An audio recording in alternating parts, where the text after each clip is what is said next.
Hello at sa mga ka-J-Vlog, welcome ulit sa panibagong video. And for today's video, magpo-phone comparo tayo between sa mga 5G affordable smartphone today, Poco M7 Pro versus the Nubia Neo 3 GT 5G. Ano kayang perfect na smartphone na para sa inyo? Lalo-lalo na hindi po sila nagkakalayo ng presyo. Tara mga ka-J-Vlog, check natin.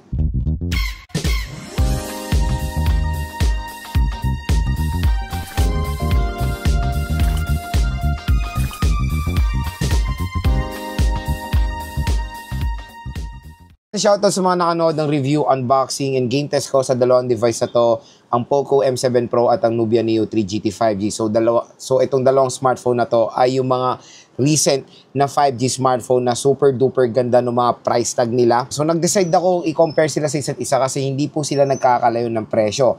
At sa online, matik, mura nyo pong makukuha ang Nubia Neo 3 GT 5G at ang Poco M7 Pro. Again, yung links po nila nandito po yan sa ating shopping bag. I-click nyo na lang yan or sa description box kung interested kayo makabili ng Poco M7 Pro at Nubia Neo 3 GT 5G ng mas murang halaga.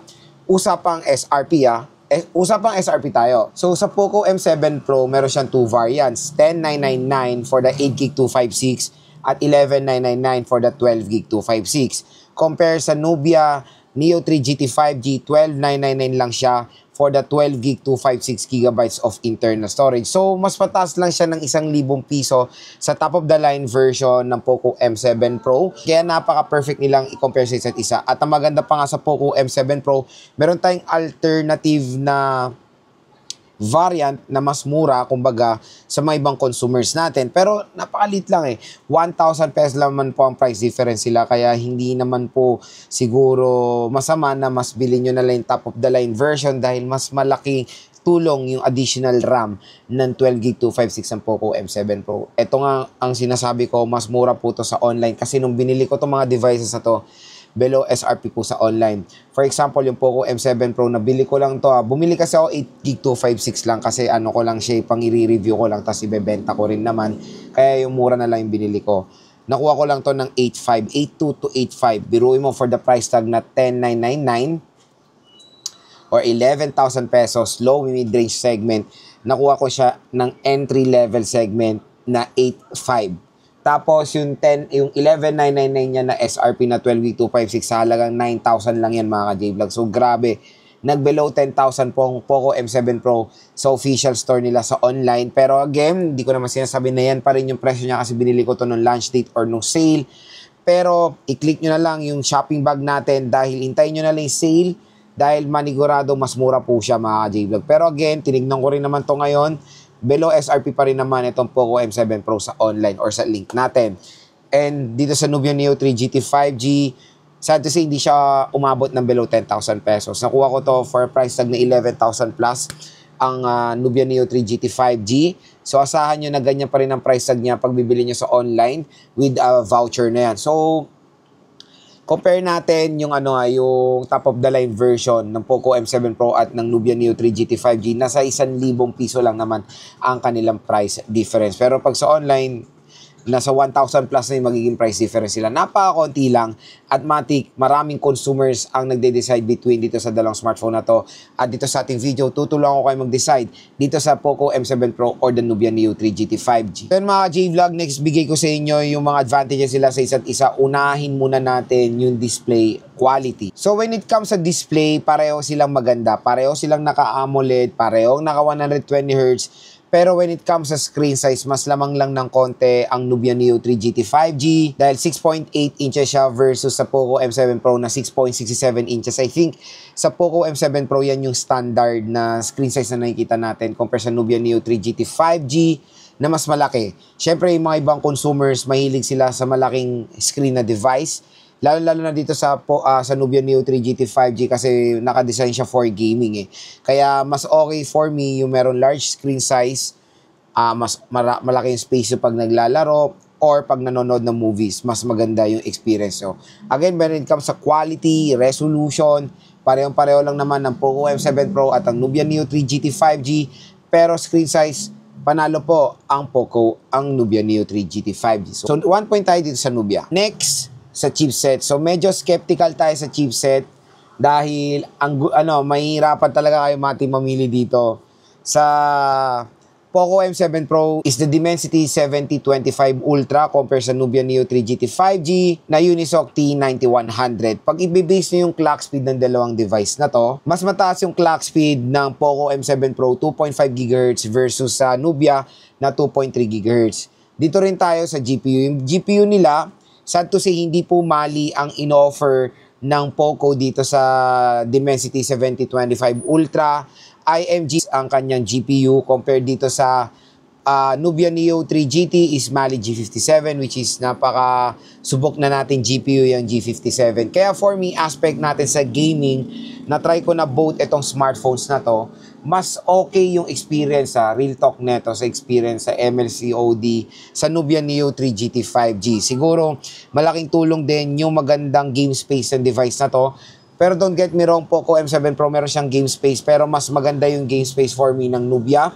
Parehong snappy naman sila when it comes sa mga ibang aspect like social media, scrolling ng mga application, opening ng mga apps, hindi naman po sila mabagal. Pero gaming, pareho silang nakaka-handle, even the Poco M7 Pro, dahil maganda yung chipset niya. Pero mas prefer ko ang chipset ng Nubia Neo 3 GT 5G. For me, when it comes sa GPU, mas gugustuhin ko ang GPU ng Nubia. Tapos sa clock speed, mas gugustuhin ko, of course, ang chipset ng Poco M7 Pro. Kaya for me, when it comes sa chipset, pareho maganda, very snappy, kaya tie sila when it comes sa chipset for me. And again, hindi ko siya binibase sa mga benchmark, binibase ko siya based sa aking experience or actual usage ng device. Pero based on my observation, mas mabilis uminit ng konti ang Poco M7 Pro compare sa Nubia Neo 3 GT 5G. When it comes sa gaming. Next sa camera. Sa camera, nakakatuwa na pareho sila ng specs ng camera. 50 megapixel, main camera, tapos pareho sila meron depth sensor. And when it comes sa megapixel, mas lamang ang front-facing camera ng Poco compare sa Nubia Neo 3 GT 5G. Kaya for me, mas gugustuhin ko yung camera ng Poco kasi nag-addition siya ng Sony sensor. Tapos dito naman sa Nubia Neo 3 GT, nag-offer sila ng 4K video recording. Again, when it comes sa camera, pareho silang may advantages sa isa't isa. Kaya pareho for me, maganda yung camera ng device na to. Pero for me, when it comes sa overall photo quality, pareho na maganda mo offer ng Nubia Neo 3 at ng Poco M7 Pro. Next sa kanilang design and aesthetic. So, yun nga, itong phone comparo, medyo mahirap to mamili sa mga iba't ibang consumer. Yung Nubia kasi, nakafocus to sa mga consumers na gaming ang talagang focus kasi yung design niya for gaming. Sa Poco, parang na rin all-rounder yung focus na itong device na to. Kaya for me sa design, matik pag gamer kayo, mas ma-appreciate nyo ang design ng Nubia Neo 3 GT 5G dahil meron siyang RGB lighting din sa likod compare sa Poco M7 Pro na very simple lang ang design na itong device na to. Dito sa Nubia, marami tayong ganap sa design and aesthetic ng smartphone na to.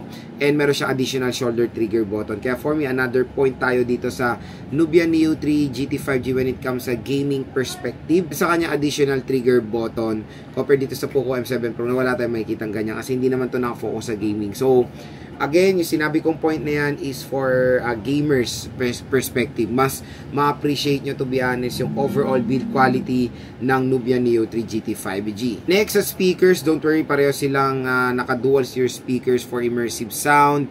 At pareho silang dalawang biometrics, which is face unlock at fingerprint scanner. At pareho silang in-display fingerprint scanner kaya wala lamang dyan. At next, sa battery. Sa battery, medyo lamang ang Poco M7 ang Nubia Neo 3 GT 5G dahil 6,000 mAh na removable battery capacity compare sa Poco M7 Pro na 5,110 mAh. Even the fast charging rate, mas maganda ang Nubia dahil 80 watt fast charging rate compare sa Poco M7 Pro na 45 watt fast charging rate. So, syempre, battery and fast charging rate, another plus point tayo dito sa Nubia Neo 3 GT 5G.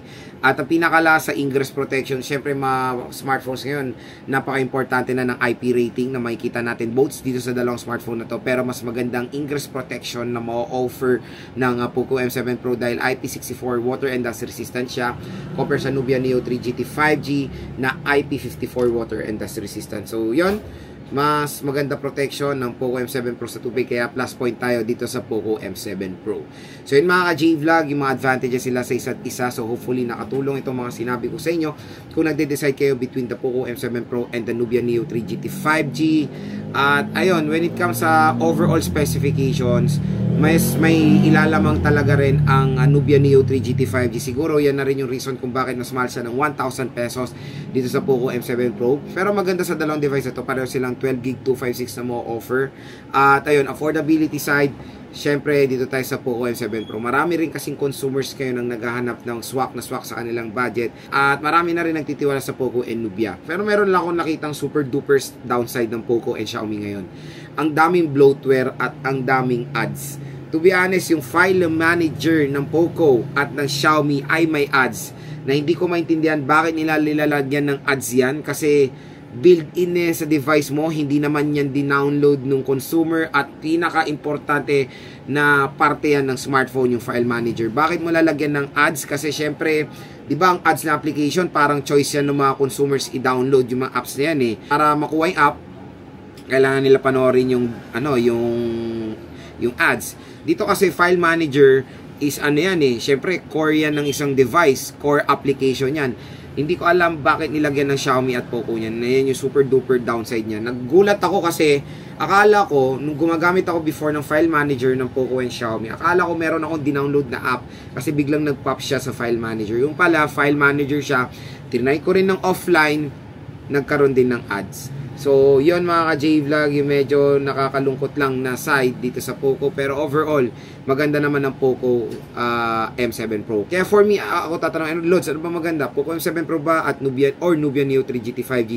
Ito, real talk, pareho silang maganda. Pareho silang magiging sulit pag binili nyo. Pero, yun nga, based on my analysis, mas nangingibabaw ang specs ng Nubia Neo 3 GT 5G sa mga gamers out there dyan.